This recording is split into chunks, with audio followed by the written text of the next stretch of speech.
Hey everyone, this is Cameron Motevasselani. I am, well, let's go to the slide. Who am I? Welcome to the Plugins Talk. Who am I? I'm Cameron Motevasselani. I'm a software engineer over here at Armory. I've been contributing to Spinnaker for the last almost 2 years now. So I'm a Spinnaker contributor and I co-lead the Platforms SIG on the Spinnaker side of things. My contact information is here. Reach me at Cameron@armory.io. I'm also on GitHub at link.08, but I'm also pretty active and available on Spinnaker Slack. All right, let's get into our agenda for today. We've got a decent amount to cover. We want to cover some plugin concepts. Let's talk about a few different ways of extending Spinnaker with the plugin framework. We'll talk about some backend development, a few different styles that we can attempt there, and then some front-end development. Then we'll finish it off with build and deploy. Should be fun. Then we've got a workshop section of this, which is going to be the main event. So either you have Spinnaker set up now, or we'll help you set up Spinnaker. That will be an interesting endeavor there. I hope it goes nice and smooth. We'll be adding a plugin to that Spinnaker installation, and you'll be able to clone the plugin code down, build it, run it locally. So we'll be targeting Orca for a custom stage today. So we'll be able to debug into your plugin code and then connect to your running Spinnaker installation via Telepresence. And then we're going to be making a request to another service. In this case, we're going to be talking to Echo and getting a list of PubSub subscriptions and then returning that back to the pipeline application context. Pipeline context, sorry. This might be a lot of words that don't make much sense, but we'll start diving into all of this. By the way, I'm in chat, so if you guys have any questions, please post into chat. I'm here and ready to answer your questions. So let's talk about some plugin concepts.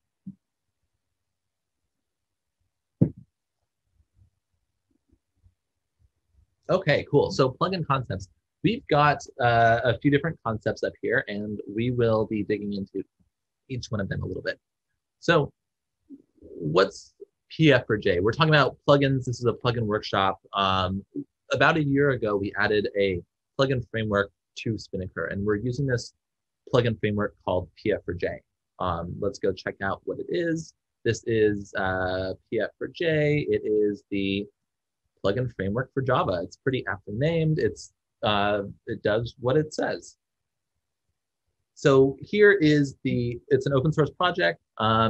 We use a lot of Pfrj update within Spinnaker. We're slowly replacing bits and pieces of it that are more Spinnaker specific. So we're actively involved in updating the framework, either on our side or asking questions on the Pfrj side, trying to make improvements. There's some different components here in Pfrj that we use on the Spinnaker side as well. So we create plugins. There is a plugin manager that manages all the different plugins. We're not going to get too deep into these types of details. There's a plugin loader that loads the plugins into your application context. We will be talking a little bit more about extension points. I believe that's coming up next. And then extensions as well.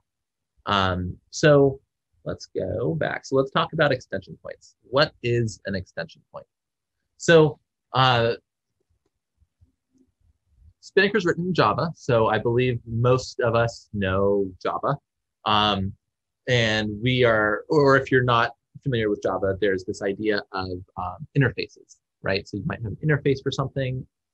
Extension points are interfaces on steroids, I guess, let's say. So essentially, what an interface is a set of like function names that you can implement and then get some functionality right out of the box. You might not have to worry about setting up a configuration because the interface deals with that. That's a kind of a weird example.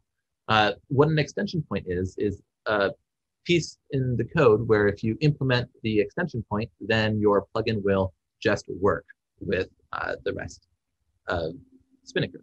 So what we're going to be taking a look at today is going to be our Pfrj stage plugin.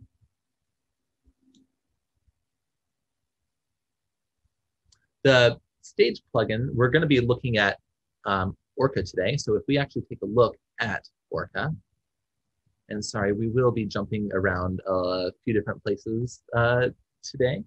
So let's check out the API package. In all the services API packages, that's where our extension points are. So if we check out our source, main, Java, blah, blah, blah, and if we go, these are essentially the different extension points we've got in here. So we're concerned about making a custom stage today.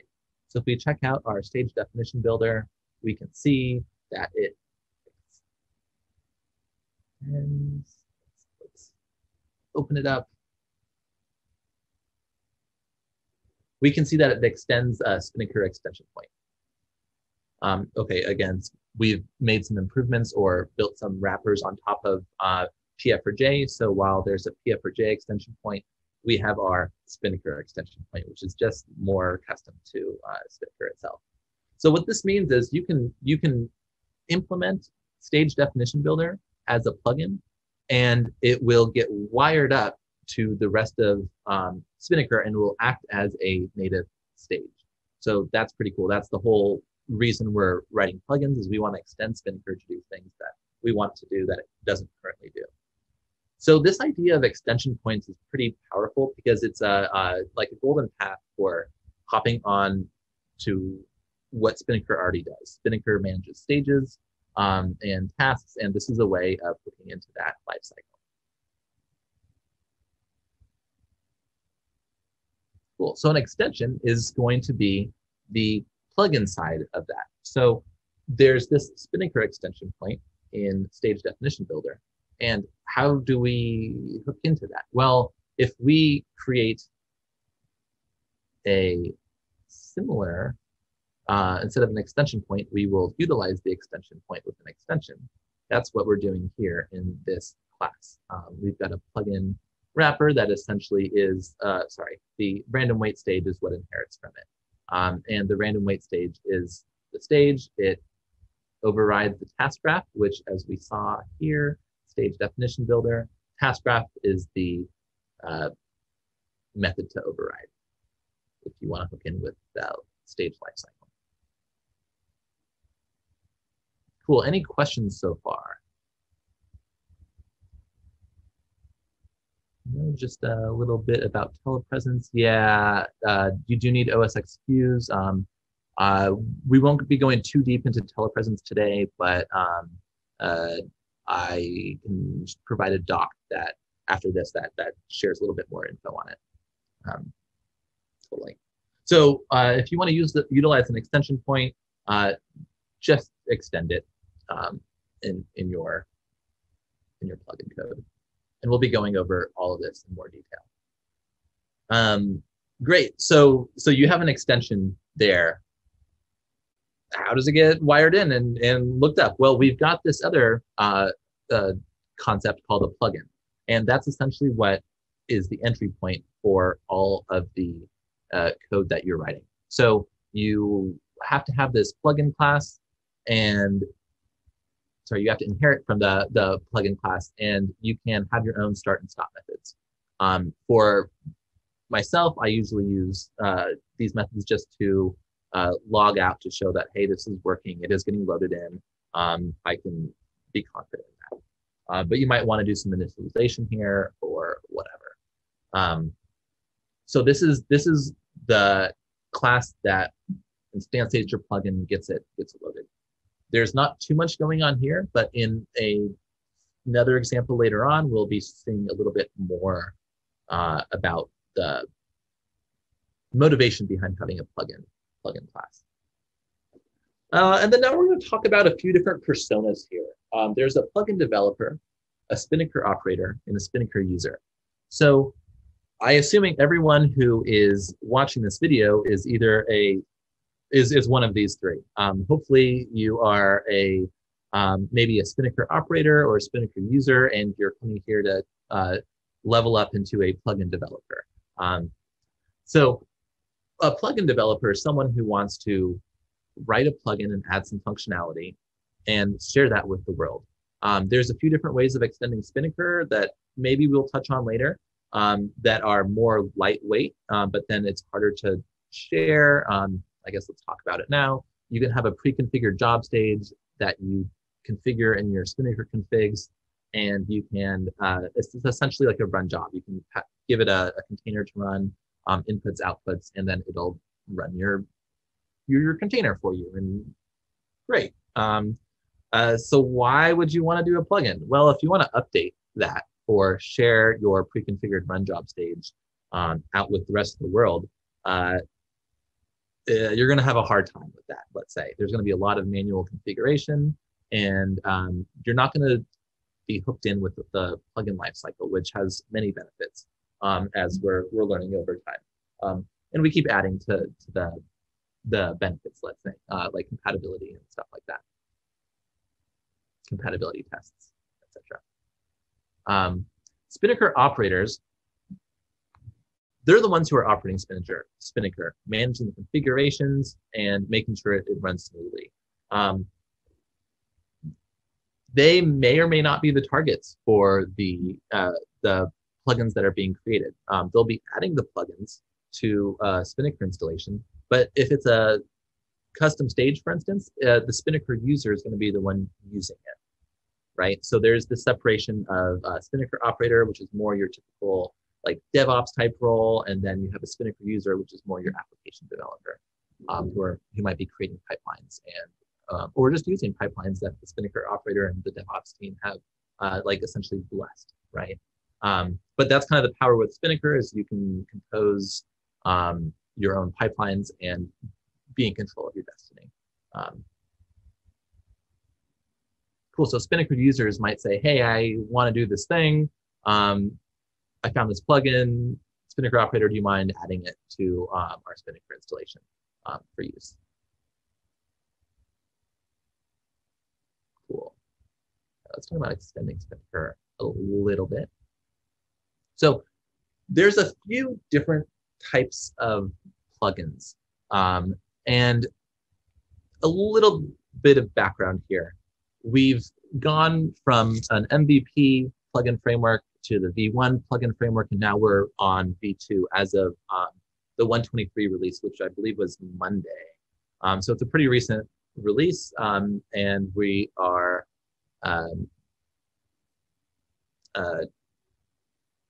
continuing to improve on the release. I see there's a question, can we do custom pipelines using plugins? That's a good question.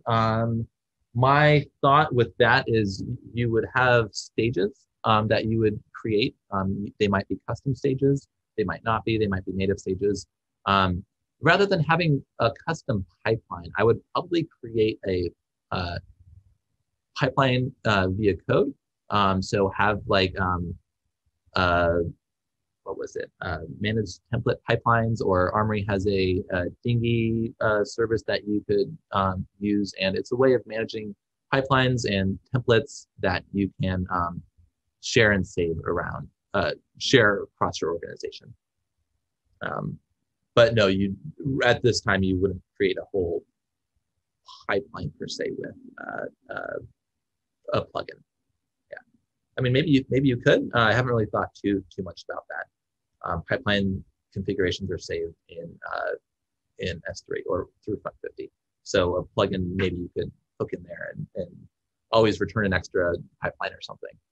But yeah, let's talk about the types of plugins that we have available to us. So we talked about extension point a little bit, and extension points. Let's see, where's this one taking us? Just the Pfrj stage plugin, which is our quintessential plugin example that we have. Please check out Spinnaker plugin examples. There's a bunch of examples there, and we've been updating them for each release. Oh geez, cool. So, okay. All right. So let's see, extension points. Again, these are in the core code base. So in Orca, there is this stage definition builder that extends the Spinnaker extension point, right? So this is in Orca, and this is tied to a particular release. This is something that the core Spinnaker maintainers will be maintaining, is these extension points. And the idea here is that they're long-term stable, like I said earlier, interfaces that you can build your plugins against. This hopefully has less maintenance, as the interfaces should not be changing too rapidly, as they're public-facing interfaces, right? Contracts. So if I'm a plugin developer and I want to do something that does not have an extension point, I either need to wait or create the extension point myself and contribute it back upstream. Depending on what your timeline is, that might be okay. That might not be okay. You might need something in a short term where you can add some functionality to Spinnaker that you normally couldn't do because there's no extension point. In that case, you want to go a little bit off the rails. That is the Spinnaker extension point, and you will be creating a Spring-based plugin. So if we take a look at the Spring example plugin, so if we go to Spinnaker plugin examples, we have a Spring example plugin, and if we take a look at this plugin, we'll see there is no extension point that it's building off of. And in fact, it's not inheriting or extending plugin, it's extending the Spring Loader plugin. So this enables you to write your plugin code as if you were writing Spring. So a lot of Java developers have Spring experience, and this is a nice way of utilizing that. In addition, if there's not an extension point available, this is how you would implement your plugin. Because there's no extension point and you're relying on Spring, you are basically tied to implementation details. So creating a Spring Loader plugin does incur a higher maintenance cost, and you'll have to maintain your plugin a bit more release to release. You know, ideally, in patch releases won't change anything, and maybe minor releases might have to update, but that's the intent there. I see a question on alpha and beta annotations describing the level of maturity. That's correct. Exactly that. The alpha and beta annotations do describe levels of maturity. Oops, that is one password. With a little caveat, I guess. There's so in each of the services, and thanks Suda for asking the question. In each of the Spinnaker services, there's now these API packages. So service-API. In these packages, we have the extension points. Now, Stage Definition Builder was basically lifted from, I forgot where it was, Orca Core or something like that before. There is a beta annotation on it, but it's the same exact code that we've been relying on for quite a long time. So the only difference is now it's extending Spinnaker extension point. So it is a beta annotation. I'll say it's maybe more of a, let's say, we're still figuring out the criteria for promoting an extension point to a, let's say, production ready or not alpha or beta annotatable. not using the right words, but we're basically coming up with a list of like a process to move code from core into extension points. And that includes documentation, tests, etc. Right? So as we add more of that stuff, we will be promoting this from alpha to, it's already beta now, onto something else. Maybe just no alpha or beta annotations. Within Spinnaker, there's a pretty strong lack of testing, and this is something that we're hoping to improve on. Pulling extension points into API packages and having them be well tested would be awesome.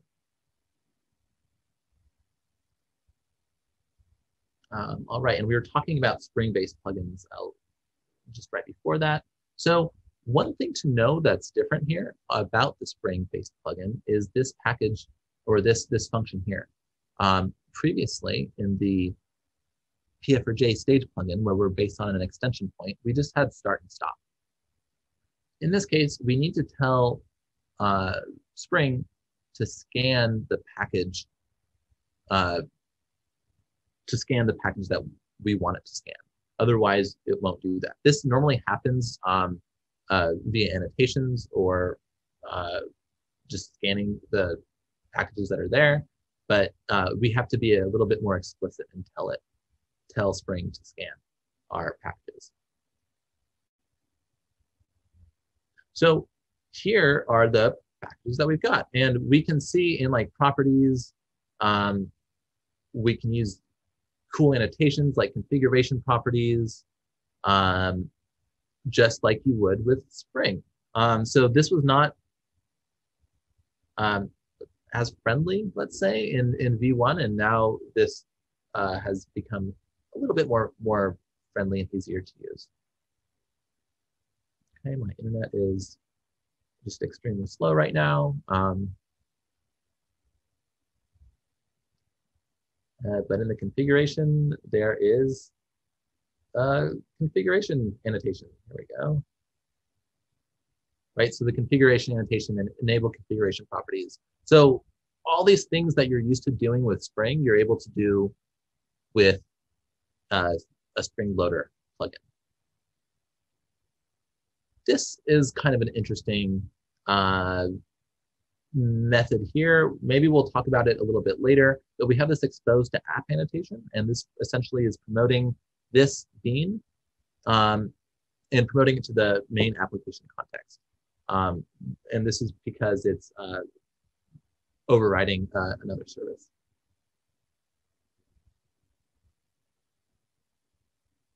I think that's all we're going to cover right now on Spring-based plugins. We will be taking a look at these a little bit later. In V1, we had the ability to do interface-based plugins. So what does that mean? Well, in Pfrj, we have extension points like we talked about earlier. Something extends an extension point. Well, partway through developing the V1 framework, Pfrj added the ability to create plugins based on any interface within the code base. So that's pretty cool. Unfortunately, as we moved to V2, that was broken. But we do have a fix coming for that in the next release. So in 1.24, that should be coming out, I think, in December. And then you'd be able to use interface-based plugins again. That's pretty nice because it's kind of a middle ground between a Spring plugin and an extension point. The interface has interfaces are generally a bit more stable than random code in the code base, so it's kind of nice that you can standardize on something a little bit more there. All right, let's talk about backend development. So we'll focus more right now on, we'll focus first on the extension point plugin, and then we'll look at a Spring Loader plugin.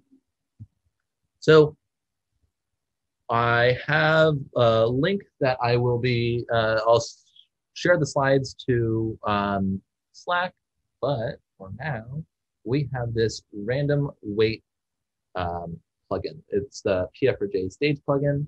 You can see I pushed Spinnaker Summit branch here, and that's what we're going to take a look at. Spinnaker Summit 2020.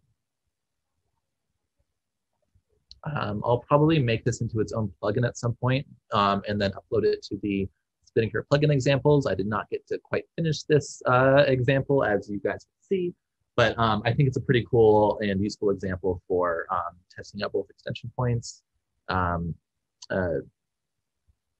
Spring-based plugins, as well as making requests from one service to another.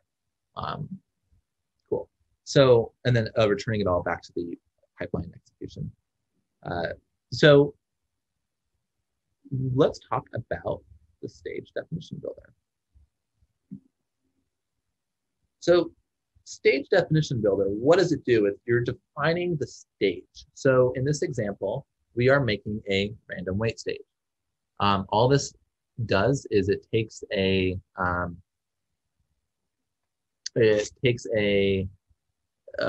number, and it will wait from 0 to that number, a random number of seconds, and then return that back to the application context. So I just took this Pfrj stage example and have extended it a little bit so that it does a little bit more than just wait a few seconds. So stage definition builder is what creates the stage, and stages are made up of a series of tasks. So we have this task graph method that you must implement. Let's see, you do need to include both of these because you're implementing a method that already exists that's in stage definition builder. And for this in particular, we only have one task, and that is random wait task. So let's go and take a look at what that looks like. We're telling stage definition builder we have this one task and this one task only. If you have multiple tasks, you can add them and they'll be what's the word? Executed sequentially. Yeah.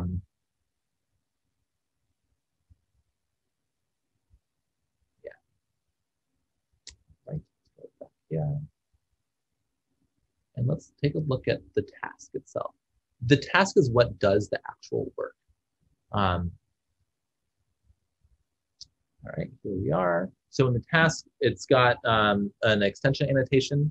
I did have to add this alias here, and we'll go into that in a little bit. But the random wait task, it takes in a config, and the config contains the default max wait time. So again, users can, in the UI, can put a number in, and this task will wait from a configurable number of seconds. But if nothing's defined, it'll use the default value. We're also using the Plugins SDK, so anything that implements a Spinnaker extension point, which task is a Spinnaker extension point, you can also auto-wire the Plugins SDK in. So this method has one main method, which is execute. Execute essentially is what does the work. Notice that we have to call this map to in order to get the context here. This is getting the configuration information that was passed to this task. So if you're in the UI and you have the max wait time set, it will use that as the max wait time. Otherwise, it will use the default max wait time, as mentioned before. Great, and then come up with a time to wait. Down here, we actually do the waiting. But this is kind of a fun little extension I added this time. We are going to be getting the Echo client and then making the call to Echo and then returning some of that information here.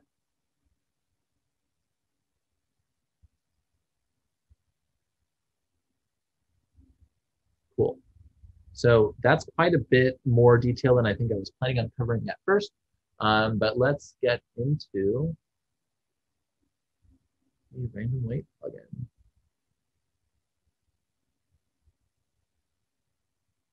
As I said before, it's really just adding logging. Here you can do initialization and stuff. It's not I guess that exciting of a topic to cover. Let's see, next on here is the directory structure. So let's take a look at that. So the directory structure of plugins, we generally have a top level build.gradle, Gradle properties and all that fun jazz. You can see in this plugin, there's 3 different packages here. Because I named because it's been a random weight stage example, I just continued on with that. So you can see random weight deck that contains the deck components, random weight Orca, and random weight echo.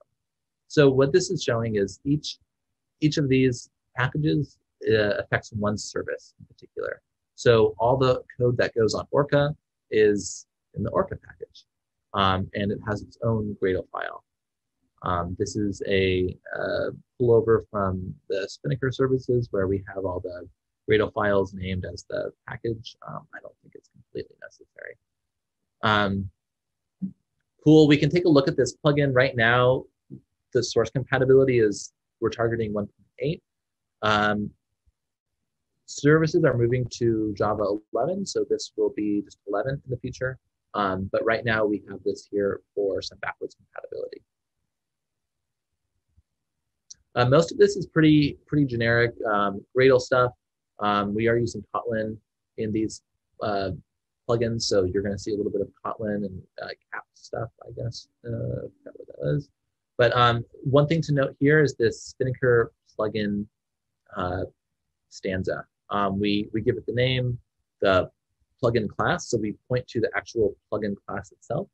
And this requires field is interesting. So this requires field is saying, I, as the plugin, need to be running on Orca later than this certain version, right? So you see 000 here. That's because it's kind of actually hard getting the service version across different types of releases. I don't want to get too deep into version compatibility, but we are working on improving that right now using testing, and we'll get into that in a little bit.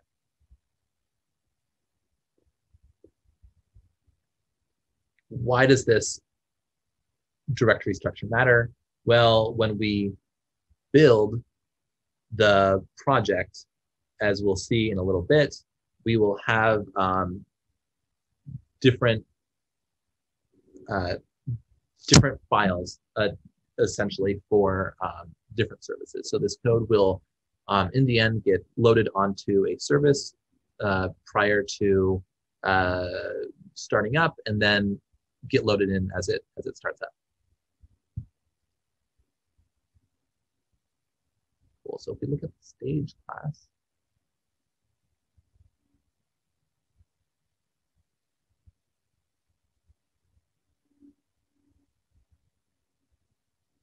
which we did look at the stage class a little bit already.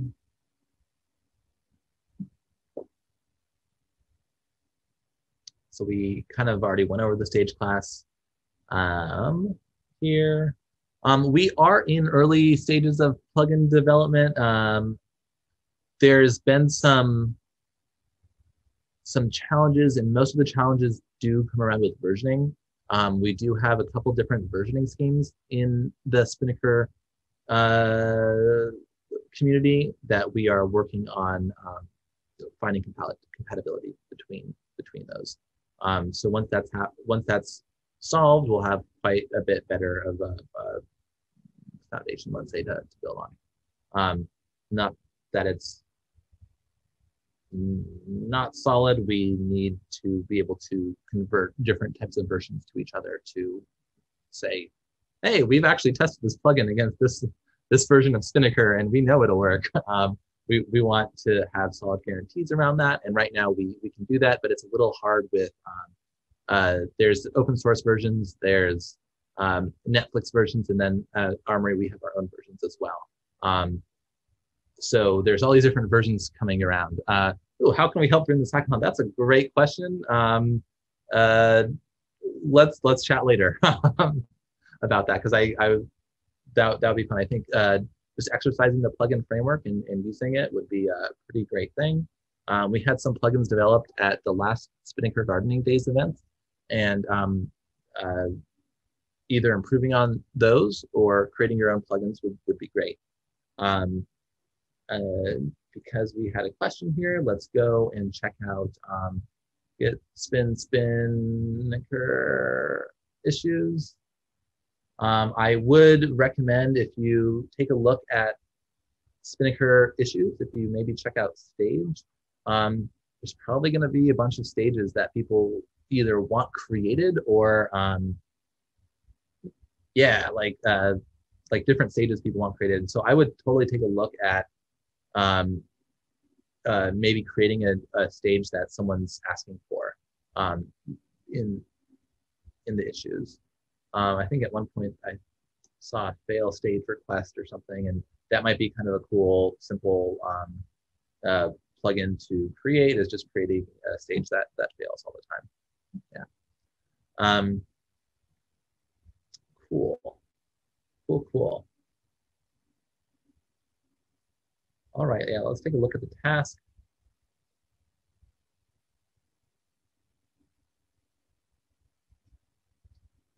So the random wait task, it's got, we talked about this execute method, and we went kind of in detail on this a little bit already, where we get the context that was passed to us from the UI.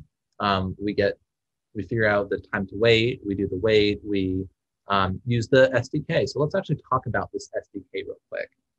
I'm going to open up, here we are. So there is this plugin SDK that we can take a look at.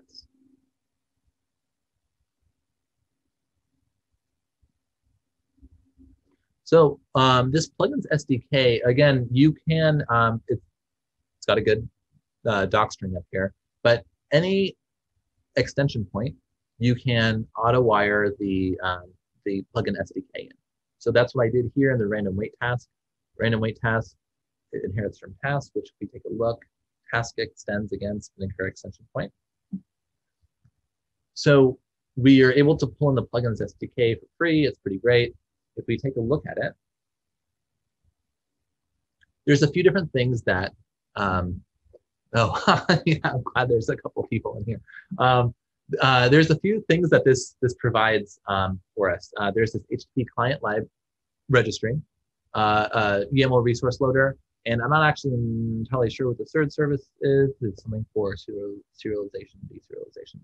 If we take a look at this HTTP client registry, there's both get, so you can get some client that was already configured.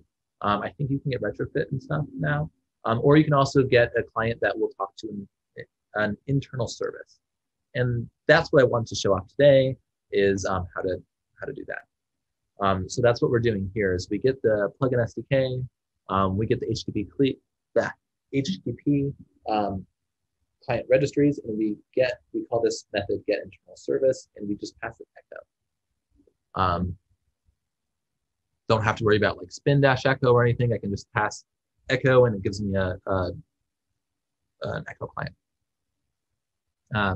I create a pretty simple request, and by the way, this request is like a Spinnaker request, Spinnaker plugins request, right? So it's not like your HTTP request or anything. Then we will just call get on it and get the list of subscriptions. We'll be demoing this today. I don't have any subscriptions set up, so it's just going to be an empty list, but we'll be able to debug and see all this kind of stuff happening, which is pretty cool. So that's kind of like a quick TLDR on using the plugins SDK. there a list of all extension points and extension points to come?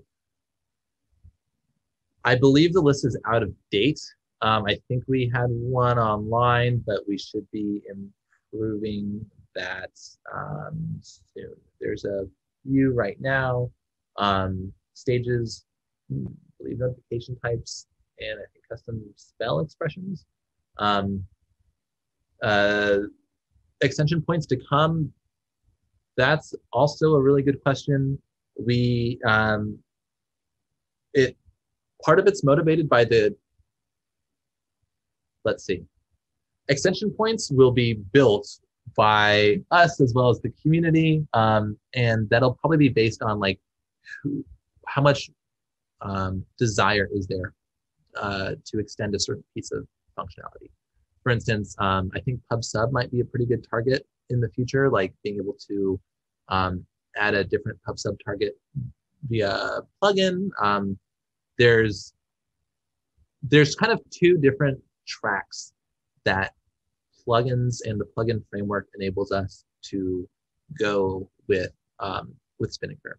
So if you want to build, yeah, just pick anything you want. I would say or encourage, there is a, sorry, the question in chat, I'll repeat it for everyone online, was like, hey, is there a list of extension points? And if I wanted to build one, do I just pick anything? I would encourage, if you do want to contribute and build an extension point, we have a plugin working group sync every Friday at 10 a.m. Pacific time. That I believe is on the SIG calendar. So come in and join us. Happy to have you there. And yes, we do want extension points because then that makes it like easy for everyone to build off. Extension points, you do want to have some thought put into them because we do want them to be like long-term stable. Of course, they can be added as an alpha or beta tag, right? Which let's see, which maybe gets back to the idea of, I lost my train of thought here. Extension points still to come. Yeah, I kind of forgot what I was going to say there.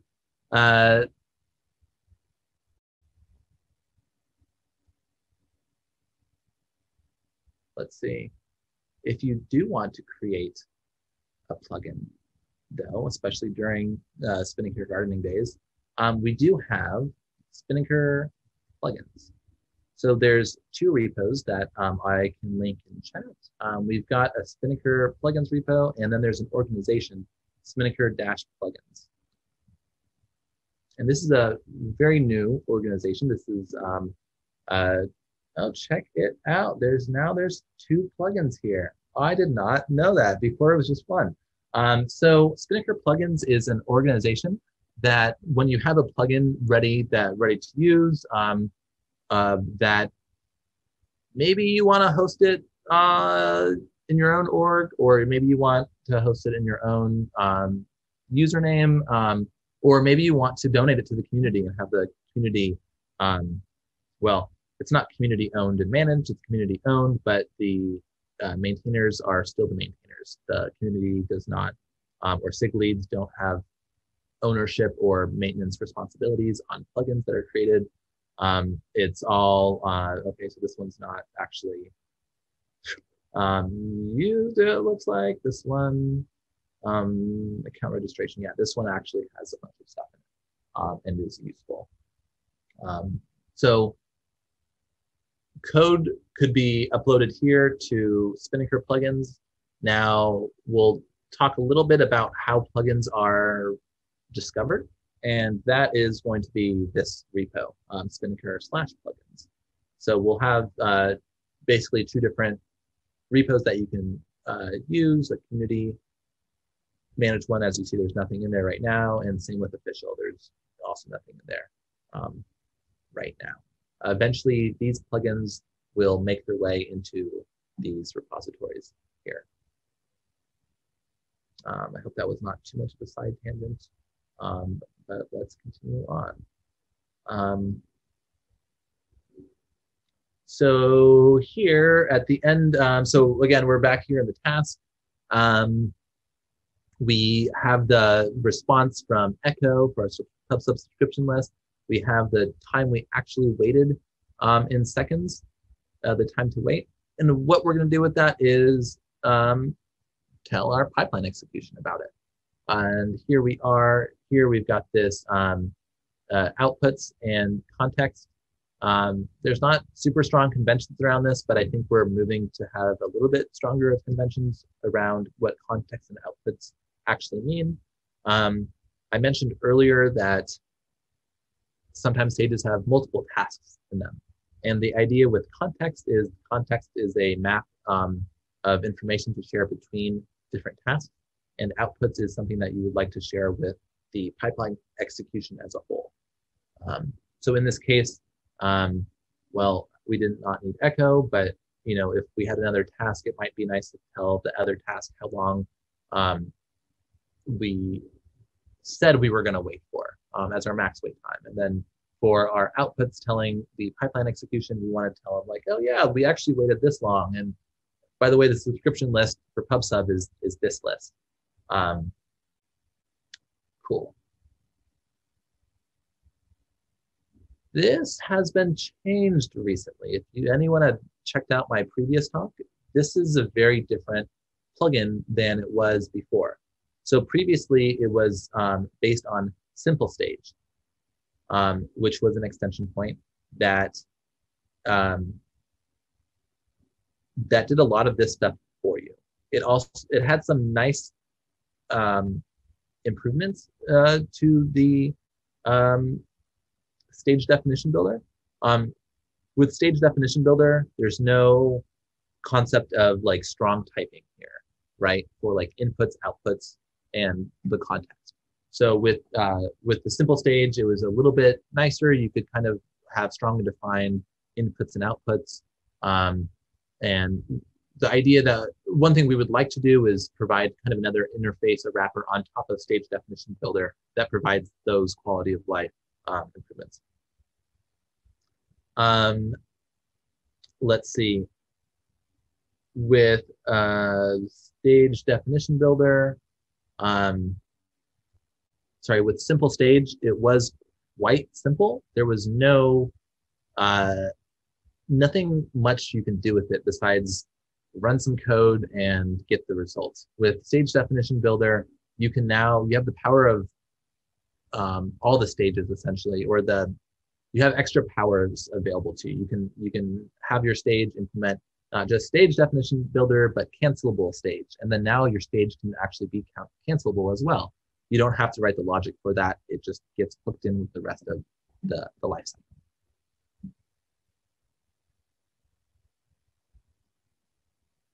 So that was task and the plugin SDK. I know we got quite a bit off topic there.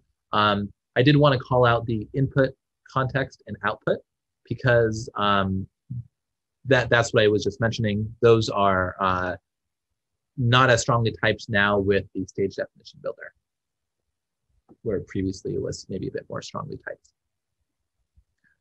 So let's take a look at some backend development for a Spring Loader plugin. We kind of took a look at this a little bit already, but if we look at which product is this? This is my Pfrj stage, perfect. So what I'm going to do is close all of these and just open up the Echo side of things. So everything we've seen so far has been for Orca, stage definition builder, tasks, etc. What we're going to take a look at right now is what it looks like to make a Spring Loader plugin, a Spring-based plugin. You can see that right here. So I kind of went over it a little bit earlier. We have this method package to scan, and it will scan these packages or this package and pull all this code in. We've got a controller here. I do apologize. This example is not quite working, so I'll leave that as an exercise to the reader. That might be a fun Spinnaker Gardening Days task, let's say, is to make this a bit more of a better example. But I've recently been getting into like LED programming and some like hardware stuff. So that like microcontrollers and stuff like that. So that's what I decided to make a controller for. This has nothing to do with Echo. This is really just to show, yes, we're definitely going to be building and debugging a plugin at the end of this as part of the workshop. Yeah. This is right now we're doing an overview, and soon we'll be getting into the rest of it. And this, by the way, it does kind of work. It's just not giving me the answers I would expect it to. But we can take a look at that in a little bit. So this controller, again, I'm just giving it the annotation. It's a REST controller. And here's the mapping for it. It's /LED. Great, I've got this random wait service. And what does it do? It has this get LED colors. And the LED color is based on the properties, right? So I kind of wanted to show that, hey, you can write a Spring plugin and just add a whole new like service to Echo that either maybe it uses some of Echo's resources, or maybe it's just something completely new that you wanted to add for whatever reason onto Echo. So we've got these properties. I just put it under blah, and then it has an LED color. Originally was colors. That's why it's get LED colors, but singular color now. This is also unneeded, but it could be kind of a fun way of viewing the properties. So if we had a get mapping for properties, we could see the random weight properties that we got here. This should be all pretty standard stuff. Here we've got a configuration. This actually did bite me a little bit at first. I didn't have the random weight config, the right properties, and this was just not, IntelliJ is giving me some crap about it, but it does work. So that is the Spring-based plugin. I think we covered all these different topics here. We've got the plugin, scans the packages. We've got the controller that has the request mappings here. We have the random weight service that does the actual job. And we've got the properties that defines the properties we want, as well as the config that puts it all together. Cool. All right, so debugging. Let's see, I think we're getting, right, yeah, let's just go into debugging a little bit. So this plugin is standalone right now. It's in its own IntelliJ project. Does everyone here use IntelliJ? I hope so, because that's what this is geared towards. Most of our plugin and Spinnaker development is geared towards IntelliJ, at least in my experience. So cool. Plugin here, we've got this task called release bundle.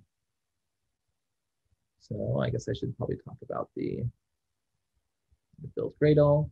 We've got this plugin bundler package here. And this is some quality of life stuff for helping out with plugin development. Awesome, glad to see people are using IntelliJ. Not affiliated with JetBrains or anything. I'm just that's just what we have our examples with. So if we take a look at Spinnaker plugins, we have this release bundle job. So let's run release bundle. I like Vim myself, highly recommend the idea of Vim plugin. Years ago, I gave a bug report for that, and it was fixed like right away. I was pretty impressed. I'm very happy because then I had some functionality back. Cool. So we ran release plugin just now, and what happened? By the way, I usually run this on command line, but you know, you're able to do it here in IntelliJ as well. What's going on right now is this build directory was empty. And then now it's created and has this plugin ref file. This is what we'll be using for local development and debugging. It also has distributions. So Orca zip. Okay, let's also look at this top level build. We've got this Pfrj stage plugin snapshot and a plugin info JSON.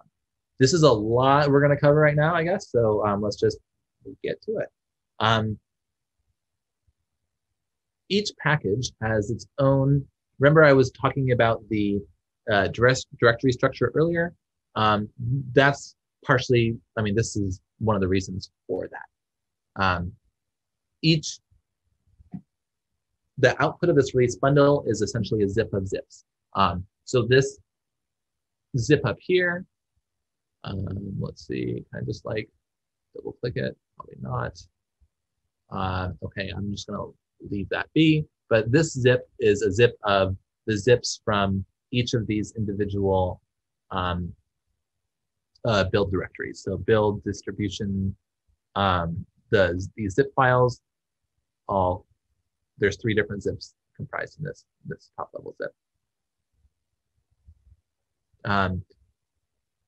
When a service starts up, it will download the zip file and pull out the package that it needs in order to load the code and run it. And we will see that happening. We may see that happen today, maybe not, depending on how we run our stuff. So with, let's see.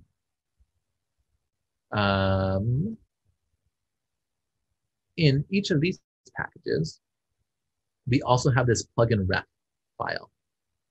The plugin ref file is used for debugging, and this is something that we're going to be copying over to Orca. So this is in the Orca package, and we're going to copy this Orca ref, plugin ref, to Orca, and I'll show you guys how to do that in a sec, or where to put it. Let's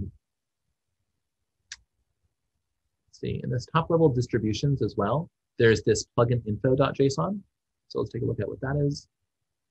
This essentially talks about the plugin and has an idea of like the releases.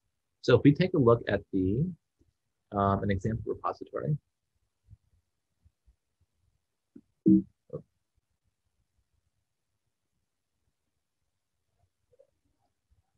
Plugins are, I mentioned a little bit earlier that we use the Pfrj update in order to distribute plugins. So what essentially happens is there's a repository that you can configure per service and or per Spinnaker, depending on how you do your configurations. But you point to repositories, and these repositories can be either a list of repositories like this. In fact, this one just points to this plugins.json file. So you can point to plugins.json directly, or you can point to repositories.json that eventually points to a plugins.json. Do note that it's a raw GitHub link. But what essentially we're checking out here, and what you do to get the raw link is you click raw. So that's the link you get. And we can see the Armory Weight plugin, which is the plugin we're looking at over here, has a bunch of different releases. So it's got a description, a provider, which is generally the URL for the Git repo, and then different releases. Note that this has a URL, and locally it does not have a URL. Well, it's because it hasn't been uploaded anywhere. So we have GitHub Actions that help out a lot with creating and managing the plugins info .json files. I definitely recommend taking a look at the Pfrj stage plugin workflows here. So we have a few different workflows here. We have build, we have latest Quark and latest Orca, which essentially runs every 15 minutes and pulls down the latest versions of Quark and Orca separately, and then build against them. and then will alert us if they fail. The interesting thing here, though, is release. So whenever we do a release, we upload the release asset to the GitHub releases, and then we release the update the plugin repository with the release information, which essentially is that plugin info.json plus a few different pieces of information here.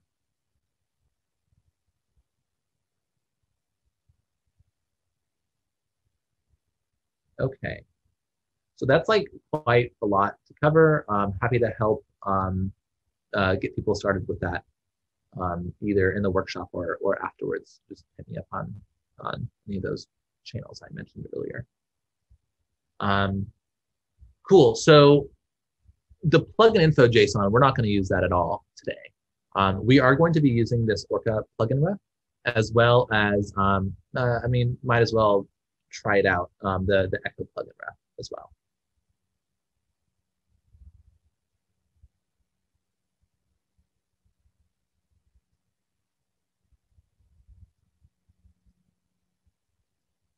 Yeah, so the question in chat is, it'll be nice to have built a sample plugin, debugged it, and maybe made something happen in Spinnaker, hands-on. That's more my method of learning. We will get there. We're getting there today, or that's the intent. We still got about an hour, and if not, happy to help hop on Zoom or whatever later on, because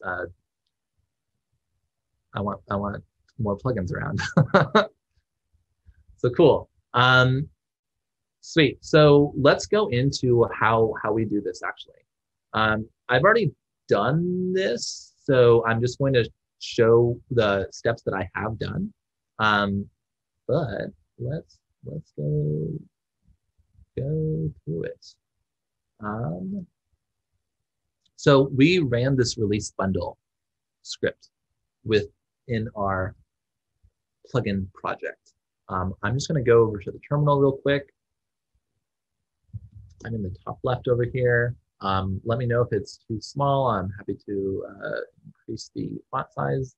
I did improve or decrease my resolution to hopefully help with that. But here I'm going to do a Gradle release bundle. It's going to do exactly what happened earlier. Just make this full screen.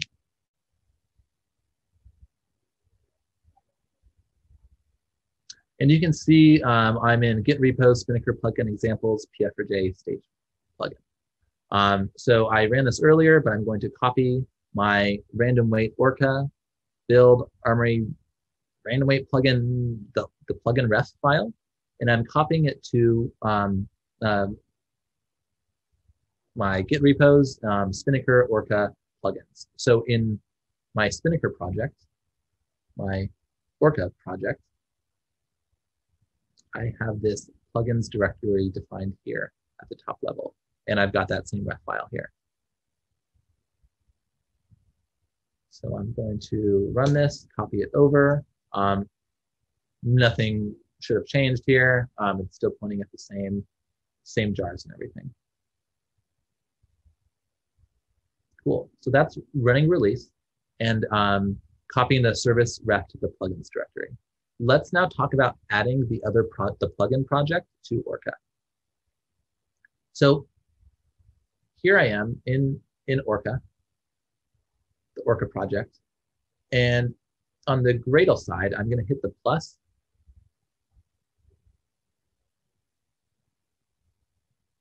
Go to where my plugin's located and open up the build.gradle file. I already did that, which is why Pfrj stage plugin is there. But when you do that, that's what will appear. So you'll have your stage plugin pulled into your IntelliJ. Let me send the link in chat to the plugin repo so everyone can follow along.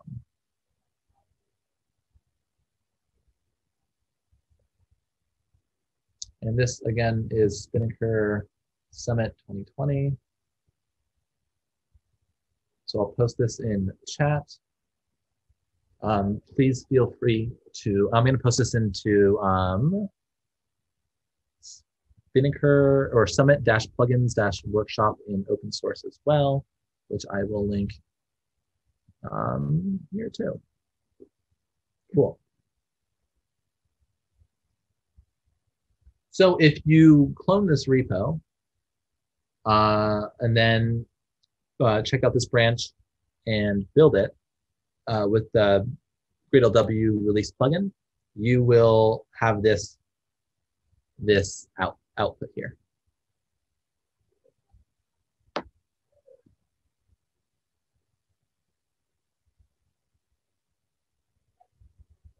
You don't really need to open up IntelliJ for it. We're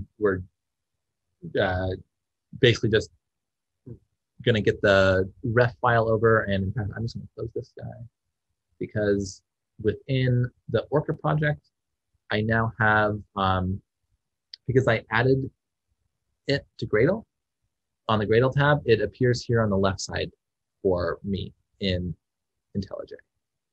So I now open up all these files in IntelliJ in the same project scope and modify. And then do remember every time you modify, you should run release bundle because it'll build, and then that's how Orca will pick up those changes.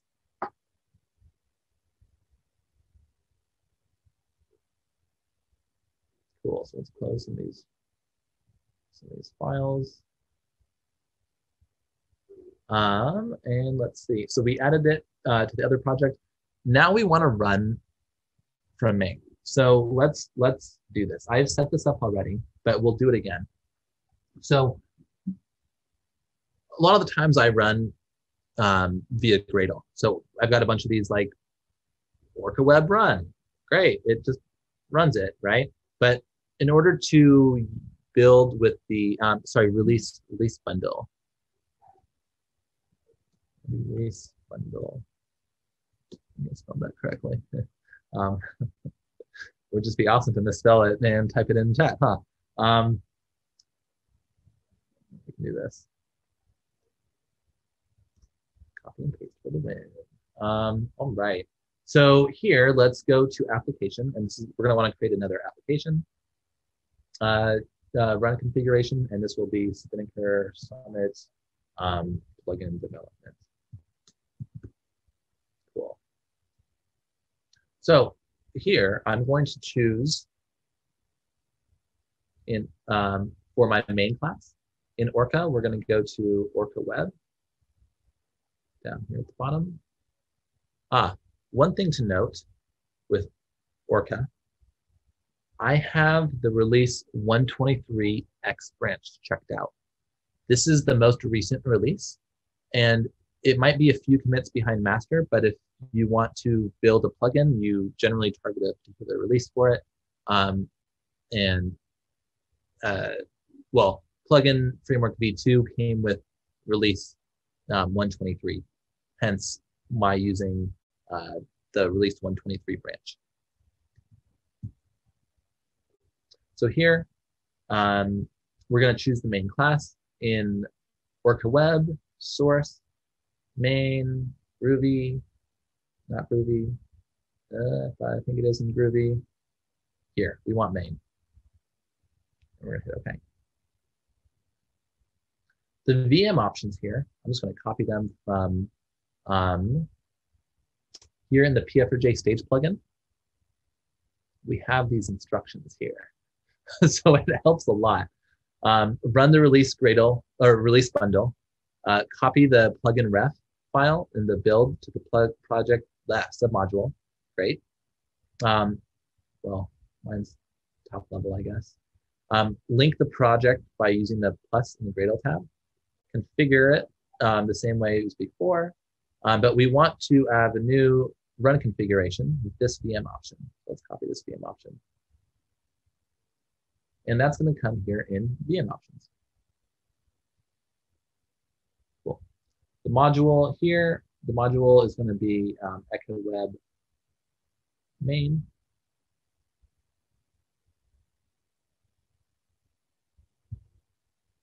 Goodness, I should just type web in. And then down here in the before launch, I remove build, but I add in build project. This is necessary to do debugging. So let's apply that and hit OK. All right, now if we want to run, cool. Now if we want to run this, we can put a breakpoint in the start method and start it up. Let's see it go.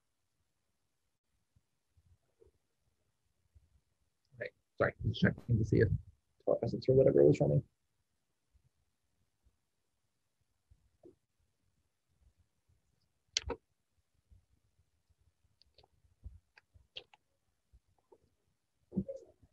So Orca should start up.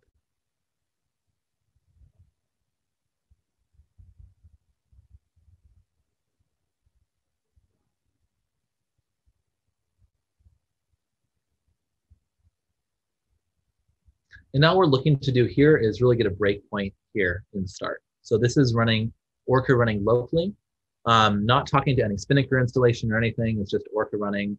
And now we can see we're here in the random wait plugin. Random wait plugin method in start. Cool.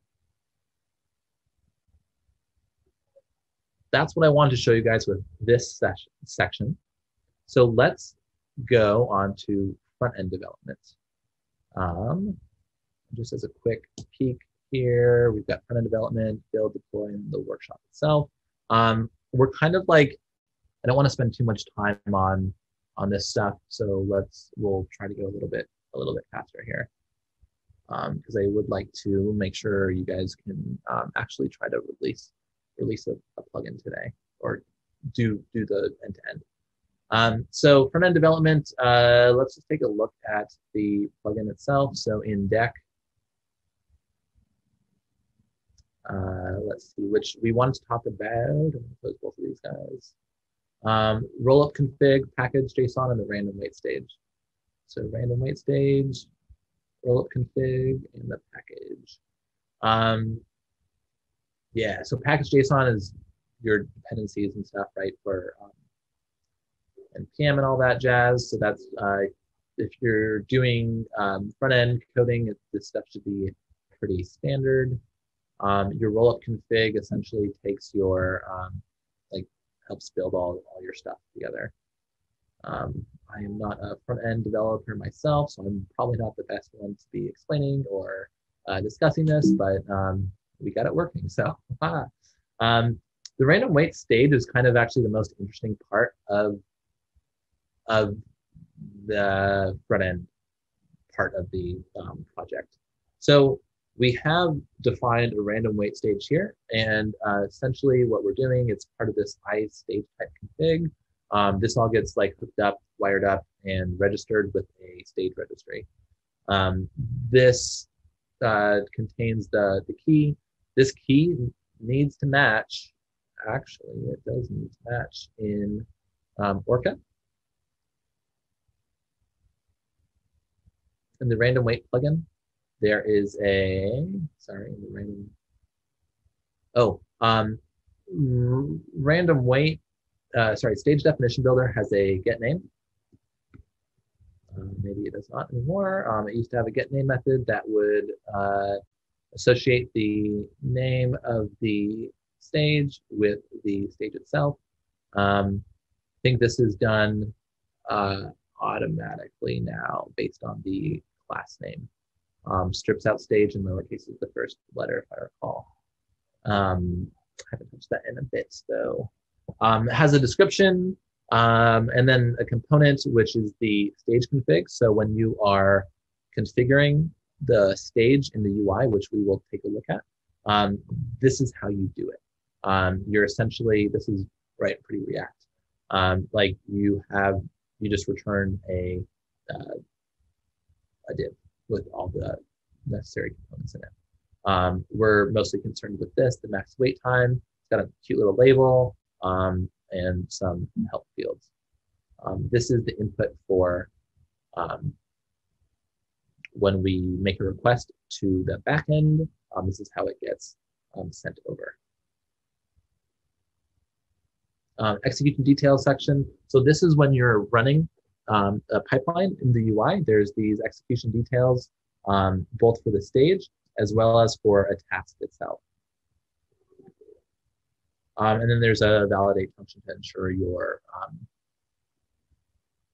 what you're sending over is valid, right? So if you're sending the max time to wait, well, it should be a number and it should not be negative. All right, so that's the front end development part of that. One area that we do want to improve on, right now there's really strongly connected components, let's say, between Deck and a lot of the backend services.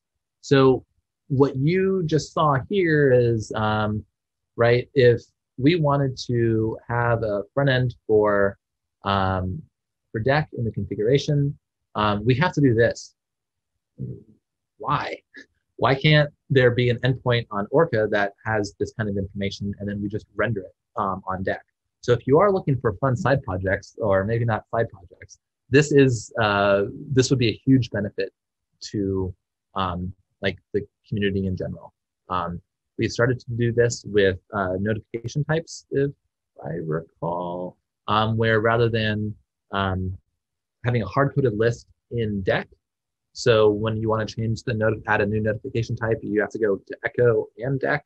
Now you can just do it in Echo and Deck will pick it up. We have an example in one of our plugins. Pretty sure it's an open source one. So like this is a lot of work. I think most of us who work on Spinnaker are backend developers. So making it easier for backend developers to make updates and modify the UI would be kind of nice. Deck is probably the one piece that we haven't paid as close attention to in the plugin framework. However, that's going to be changing in this next year. We're getting a lot more interest in it, in extending Deck itself, and that's a really good motivator for improving it. Cool, so let's talk about build. The project structure, we kind of went over the project structure a little bit. Is there anything in particular I want to show here? No, just the Pfrj stage plugin. Okay, it's good here. Oops. We can talk about Gradle.properties. So if we look at Gradle.properties, you can see Spinnaker Gradle version that has the plugin like wrapper type stuff. I'm going to close this window over here because it's getting bright.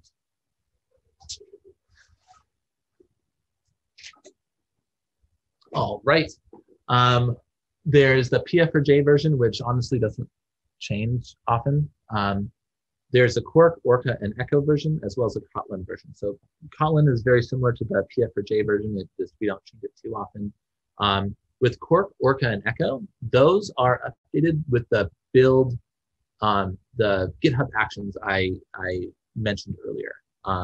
So we are looking to improve how that's done. Right now, it's kind of simple, where if there's any new release, we will go and build and test against it.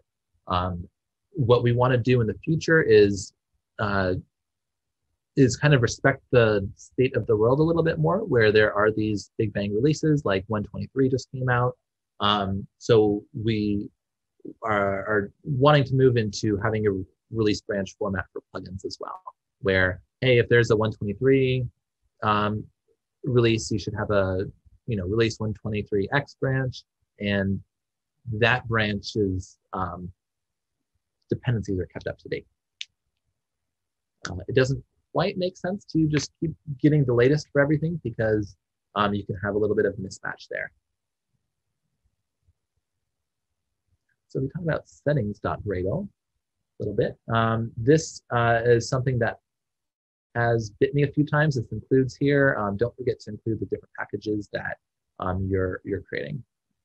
We do, like I mentioned earlier, we do have this kind of convention in the Spinnaker side of things, where we have the build files that are named the project name.gradle versus just like build.gradle. We also have some plugin management stuff here. You can get the Gradle plugin this way. Next is let's take a look at Build Gradle. Build Gradle. Oh, we did kind of take a look at it earlier. This is kind of the most interesting part of it, is this Spinnaker plugin or Spinnaker bundle, which helps with creation. This informs the task of releasing the bundle.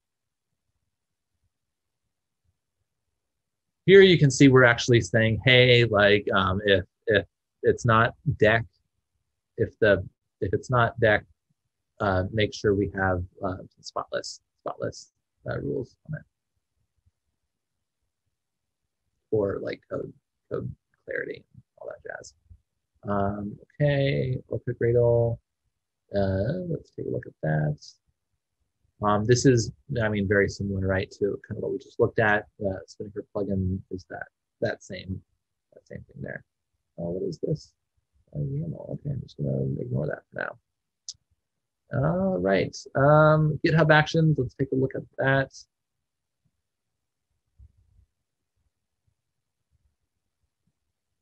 Workflows. We did kind of take a look at these earlier, so I don't want to spend too much time on it, but we recently updated them to use Java 11 via the GitHub action itself versus in the code, again, for backwards compatibility reasons. Our target in the plugin is 1.8, even though we're building with 11, it has backwards compatible. It's backwards compatible. Yeah, we kind of went over this, uploading the release asset and adding the release to the plugin repo. And then we went over a release bundle as well earlier. All right, so let's talk about deploy. This is really where the plugins JSON file comes into play, and as well as that repository's JSON file. We went over both of those a little bit already right here. So this is essentially, if you're going to be using this in a running Spinnaker installation, you will have your that zip of zips, the Pfrj stage plugin dash version zip uploaded somewhere that is accessible by Spinnaker. So when your service starts up, it will download this repositories file. It will figure out what version you have configured, and then we'll download the zip, unzip it, and then start it up. Let's talk about the operator, backend services. Backend services is just the Pfrj update. That's all it links to. It does have a bit more information here on the plugin repositories format and versioning. Again, we have extended it a little bit, so there's a bit more that we've added. We have been adding a compatibility. We go and check out here. We've been adding this. I don't see it. Don't see it here yet. Okay, so we haven't actually released anything with it. But what we are going to be adding is the compatibility section here. Actually, it does exist if we look at our Pfrj stage plugin and look at the plugin info JSON. There's an empty compatibility matrix here. It's because I removed some of the build.gradle code that would do this. That's a really good question. So in chat, we were asked the question of how does it handle updates? Would it be through manual intervention only, or is there a notification of update available? So that's what we're working on like right now. There's a few different, there's quite a bit that goes into it actually, as you as you get deep in the weeds here. So right now, updates are not handled. So it would be like a manual update. We are investing in the compatibility between plugin versions and then service versions and then Spinnaker release versions. And all of these things play into each other. And that's kind of what I was referring to with the branches for plugins. So we're currently working on this, and we are working on a Cleat module that would allow you to query a service we're running that has compatibility information. So this is still kind of, as Cleat becomes the new hotness, the new tool to use, that's what we're going to be, I think, standardizing on. I'm not entirely sure the end result there, but we're working on a service at Armory right now where we will read in the different types of compatibility information that is generated here via the Spinnaker Gradle plugin. So the plan is to read this in, we have a service right now that will determine, given a plugin version and a service version or Spinnaker release version or what have you, are these compatible? So we want to be able to ask different types of questions, and that's a work in progress. Then the next step is to have Cleat reach out to that service and use that information for determining if you need to have a new plugin or not. It's still pretty early on in that sense, but now there's been a lot of discussion around versioning and stuff within the Spinnaker community. It's been taking quite a while, so we decided, hey, we're going to build a service that will solve it for us and the community, so we can have solid understanding of compatibility, because it's really important. And when you upgrade to a new version, you want to be able to upgrade confidently. That's also going to go play a little bit into the we talked about Spinnaker/plugins. There are going to be differences between official plugins and then community plugins. The official plugins will most likely have a little bit more testing. So if you think of like a Docker blessed image like Nginx, there's not like Nginx/Nginx, it's just Nginx, right? So that's kind of the idea here, is it'll be like tested and all that jazz. Which is one of the reasons why there's nothing here right now, is because there is none of that exists, or it exists but more like internally, and we're working on making that more public facing, I guess, thing. We will talk about the operator in a sec, but let's go on to Deck. So we're talking about all about deploying. So Deck is a React and Angular service. So it's not the same tech stack as everything else in the Spinnaker ecosystem. So how do we tell Deck to add some more code in? Well, we have a way of doing that, and essentially Deck needs to pull in some more JavaScript, right? Big surprise. In the past, I had uploaded it to like a index.js to S3, but then I had to deal with cores. And that was kind of a pain in the ass. Probably shouldn't have said that, but it was a pain. Now what we do is we actually have Gate proxies the Deck resources. So what that means is, if we take a look at the configuration, and this is something we'll be touching on in a sec, is we have in Gate, even though our plugin doesn't touch Gate, we have a section for Gate to say, hey, you need to proxy some resources for Deck. And in fact, this is the information you need. You need to go, this is the repository that tells you where the zip file is.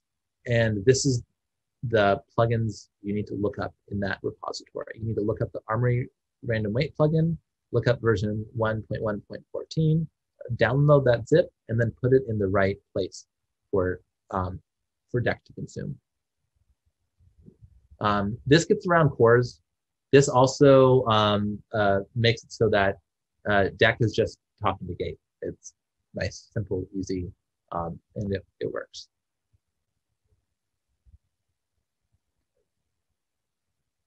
All right, so let's get to the workshop.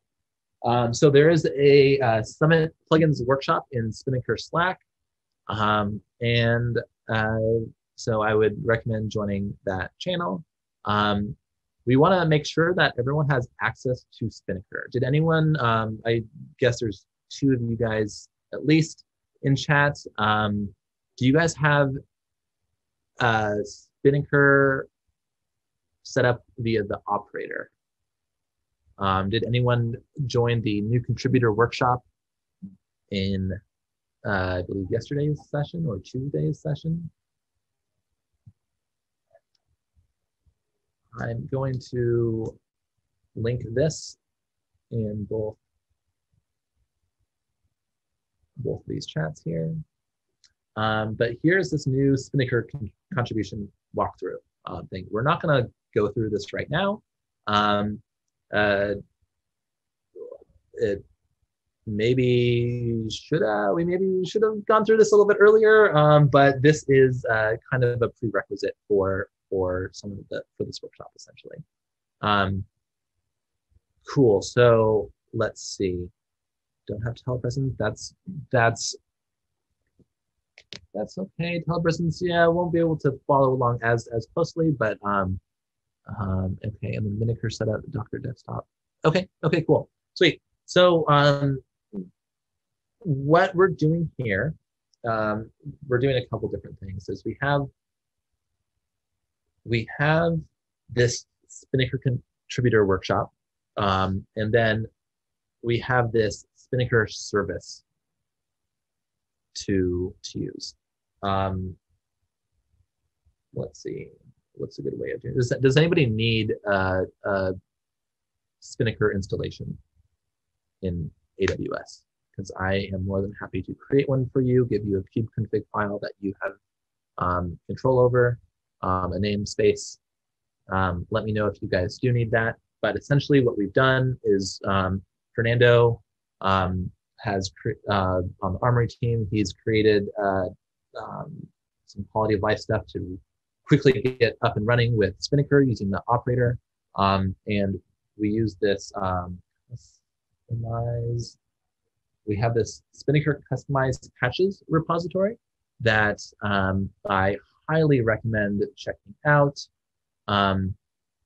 It has a pretty good description of how to get started with the operator and Spinnaker and using customize in order to maintain your Spinnaker installation. So I'm going to go over that just really quickly. Here actually real quick, this Spinnaker customized patches, let me link this in both of these chats as well. This is kind of a new type of a thing. It's a template repository, which I haven't actually seen before. Maybe it's not that new, but you can say use this template, and then it will fork it, or rather clone it, into your own repository. Pretty cool. So I've already done this. GitHub, and Spin service. So if we check out my Spinnaker service, it has all this stuff here. I'm not going to use GitHub to explore it. Let's just use the command line. So the customization YAML here is the main part of the code, I guess. So we have this Spinnaker, well, let's go back to this. What it's saying is you have these different resources. We have a Spinnaker service YAML, and we have some infrastructure, which is essentially defining Minio, so that we have our own local S3, self-hosted. And then we have a list of patches here. So in these patches, there's like a Minio key that I had to put in there, which is just some like crap data. And then I don't remember. Oh, the Kubernetes patches is for for some service accounts. And then this plugins is the latest patch that we're going to add. So if we take a look first at what the Spinnaker service is, our base, it's empty, except for our version 123.0. So when I do a kube control apply,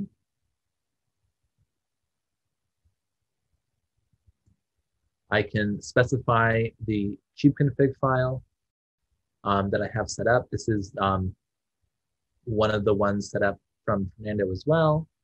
So I have a kubeconfig file. I just specify that every time.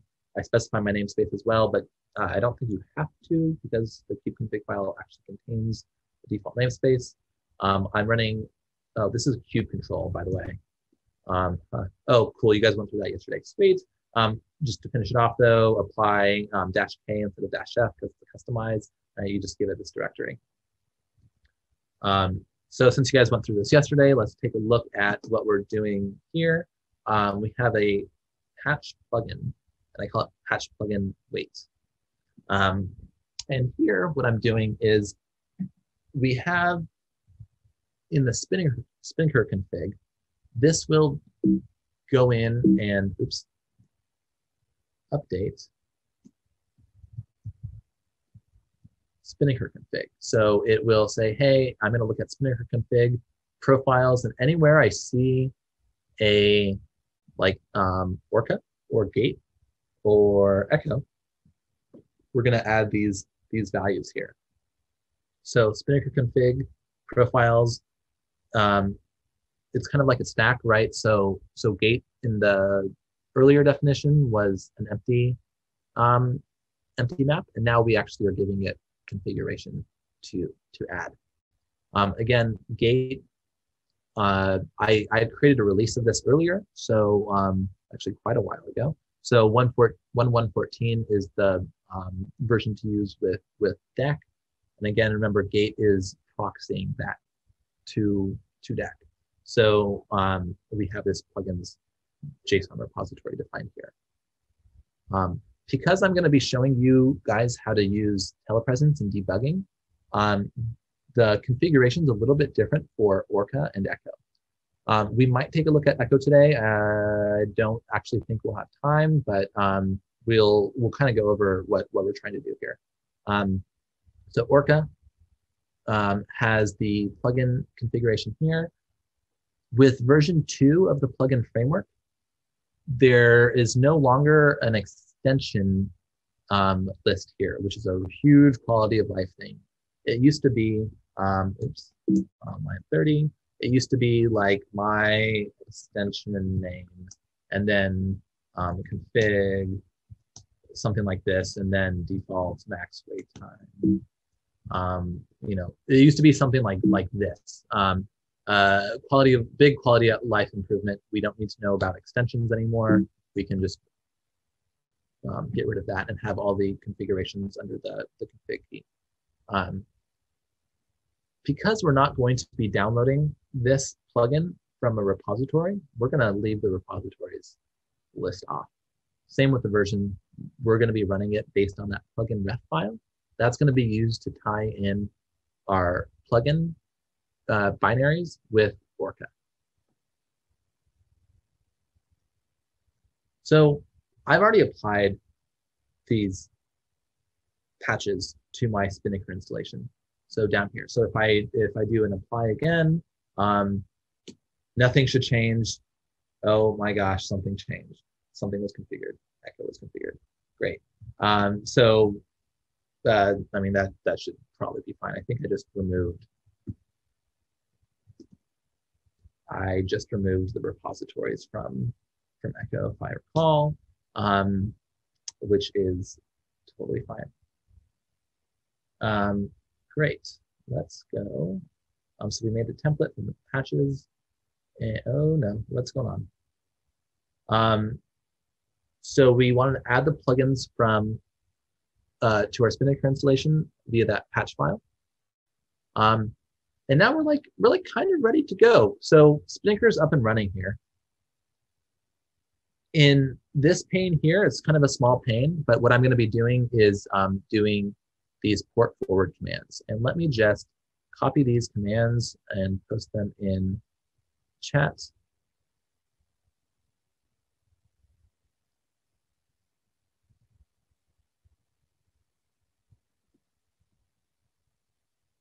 That did not copy well in the chat online, but it copied well in the Spinnaker or Summit Plugins workshop in Slack. But what I'm going to be doing is port forwarding 9,000 from my local host to my cluster. And I'm doing that so I can reach Deck, the UI. I'm also going to be doing this with Gate, which is the gateway to, it's like the API gateway, right? So if I want to authenticate, for instance, I need to go to Gate. So I'm going to localhost to get to Deck. And then I also need to forward all the auth requests and all the other types of requests back to my Spinnaker cluster. So if we take a look at this right now, I can go to localhost 9000. Here, there was some cute little saying there. We can take a look at my pipeline, and great. I see some executions. I can see my random wait configuration is running. And by the way, this is all running against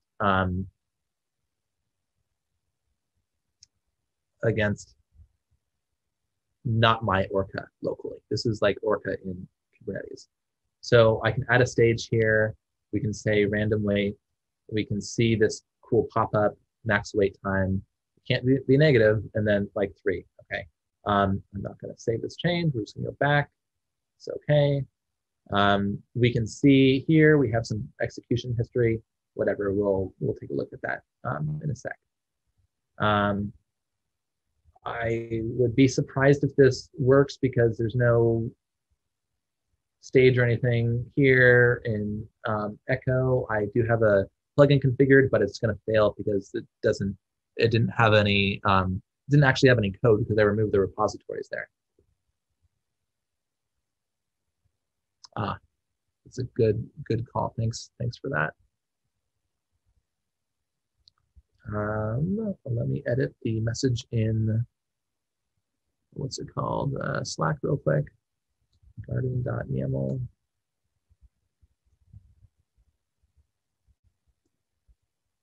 Cool. Sweet. So this failed. Awesome. That's kind of actually expected. Again, it failed because Orca doesn't have, if we look at our plugins patch, there's no repository here. So when Orca started up, it said, hey, I don't have any repositories defined. Great, you have this random wait plugin enabled, but there's nothing to enable, so forget about it.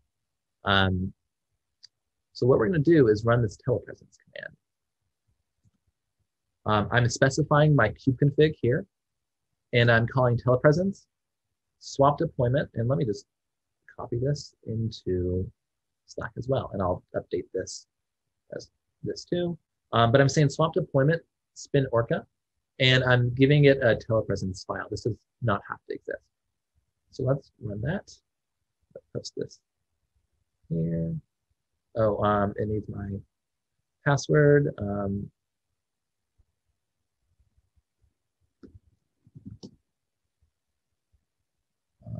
What's it called? I don't entirely know what happened, but iTerm2 had this thing recently where I see that like key symbol, and for some reason I can't actually type the password in. I have to click on it. I'm not a fan of that. Yeah, not a fan. So let me post this command I just ran here in Slack.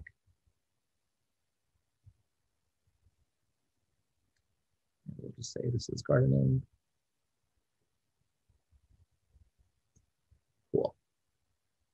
Cool. So right now, what's happened is if we see my Kubernetes cluster, the spin Orca container is now changed, right? The hash at the end is completely different than it was before. My connections are still being forwarded for 8084 and 9000. And now if we, what I'm going to do here is run my, this is Orca. So let's run it.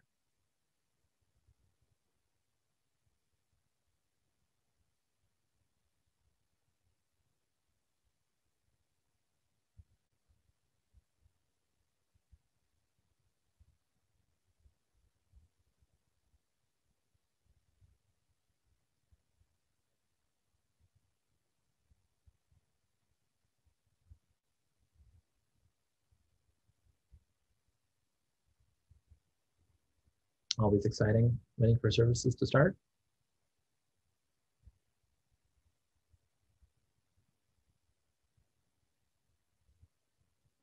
Oh, that's good. Cool. So we started main here. Let's maybe like this. Okay, cool. So we can see we're actually already getting requests here from something, and I'm pretty sure it's from this guy. So let's take a look at our applications. So Spinnaker. Take a look at our pipelines. And this is kind of a newish UI, so it's pretty cool. All right, let's hit start manual execution. And this time, now we see, okay, I have been getting this error where it's like, oh, I don't know what pipeline, no pipeline found, but then it finds the pipeline and actually runs it. Because we see now here, it succeeded. Awesome. Random wait, it waited 0 seconds. Great. Let's look at the source here. The source has the information of your pipeline execution. So here we have on the outputs, or in a context, remember we have our max wait time. I had the Echo client just for whatever reason, just added it there, and you can see, hey, this is where the base URL is for, I'm not sure why it's for plugins there, but for Echo, oh shoot, that's base URL. And then the name is internal Echo. As our outputs, our time that we actually waited was 0. So we don't have the logic of like, oh, you have to wait at least 1 second. It could be 0 seconds. And as we discussed earlier, we have this subscription list here too. I didn't read it incorrectly apparently because it's a string here instead of just a list.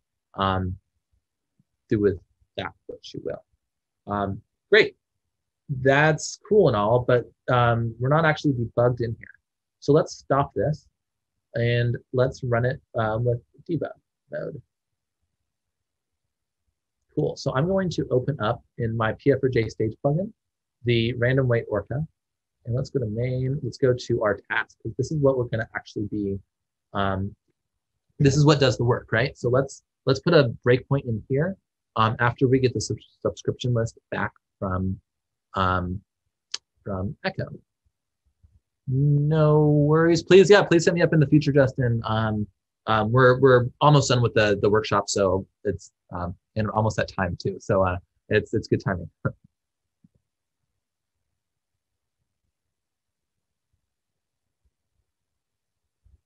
Cool. So you see, we stopped in the start method, like that happened earlier, right? Because it's loading up and it started.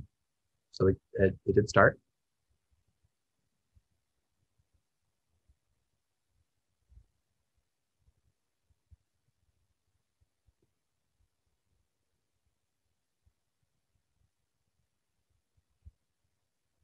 Great. So it started. Let's now run this pipeline again.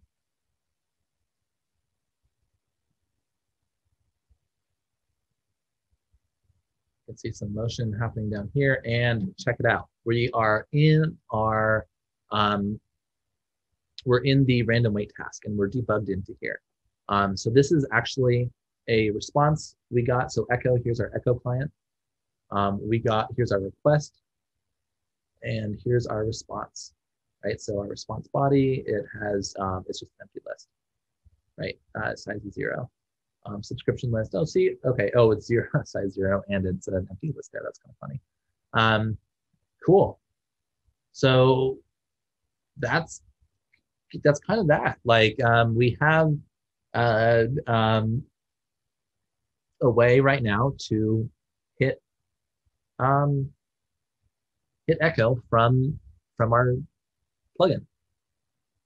If we just continue on here, we can see it now. You know, had it paused for a bit.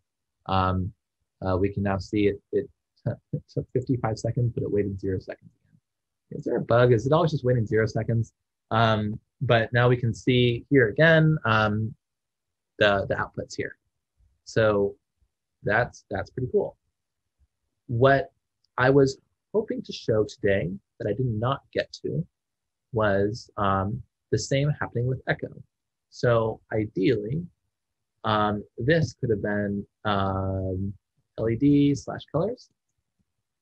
And then echo would have had this wait service that would have returned the LED colors. And then we could have had, you know, this end-to-end from, I mean, we kind of do have this end-to-end from the UI going in, hitting Orca going to echo, getting some, oh, thanks very much. Glad you're able to make it. Definitely let me know if you need any more help or anything on Slack. I'm very happy to help. If I don't see it, just tag me in it. Yeah. So yeah, so we went from deck to Orca to echo and all the way back. And we got this information here in our pipeline execution.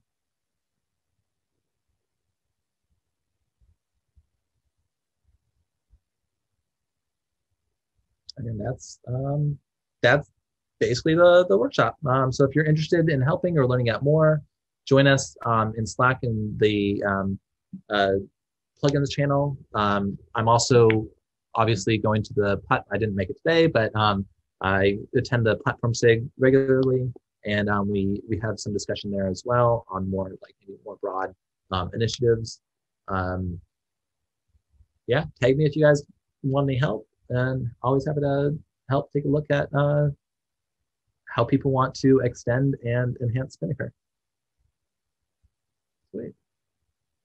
Well, thank you guys very much. That is the end of it today.